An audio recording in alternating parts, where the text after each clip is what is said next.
Nongcebo, amandla omkhuleko nemiphumela yakhona yiyona eyenza ngibhale ngomyeni wami uSiyabonga Mhlongo waselangeni kwaSanguye eMelmoth emthini emide eMlovini.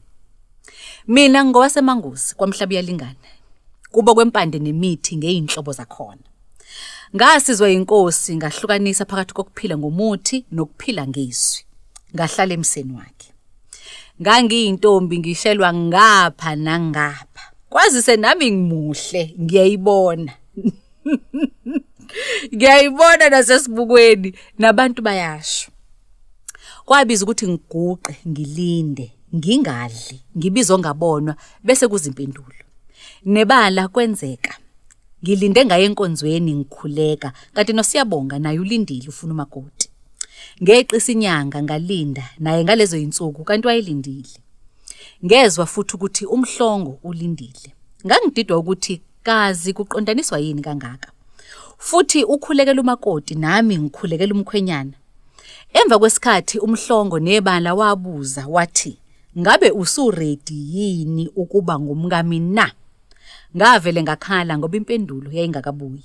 Emva kweviki ngaphinde ngangena ku-fasting okwesithathu kanti naye ungenile. Emva kwalokho wafonelwa yimina ngasho ukuthi, "Njomane, Makhedama, Mbengi wenguka, wena waselangeni, sengilinda amabheka." Yagcwala kanjalo incwadi. Othandweni ayidingeka impande ngoba uma uke waqala ngayo akumele ume. Nami ngaqala ngomthandazo futhi angeke ngize ngime. Umyeni wami sewaba umfundisi, nami ngumama okukhulekayo, ofakazayo, ongalishebi ivangeli. Kanjalo nasethandweni angishendezi, angimbhanqile. Ngazi uNjomane kuphela, akekho umlise engake ngamthinta. Inhliziyo yami ayimthandi uNjomane, naye akangithandi. Kodwa inhliziyo yami ithanda uJesu, neyakhe ithanda uJesu. Bese uthando lwenkosi liyasihaqa sibe munye othandweni. Yingakho singahlukani. Yingakho sihloniphana. Yingakho ashiya kwelakhe isonto weza kwelami. Washiya abazali bakhe wazohlala nami.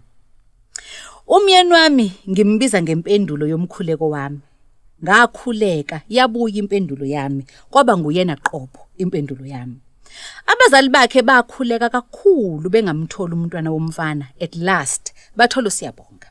Kusho ukuthi yabuya impendulo yabazali.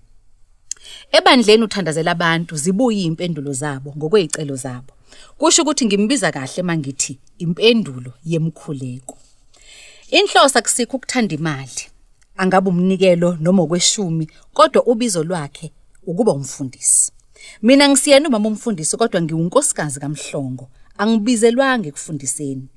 Mhlongo, Njomane, Makhedama, mholi webandla, ngohlala ngingowakho ngale ringi yakho kanokusho owangifaka yona emini bebade ngo-2005. Angikaze ngiphazame. Yilo-ke uthando lwethu nobaba wabantwana lolu. Mrs. S. Mhlongo, eMangusi.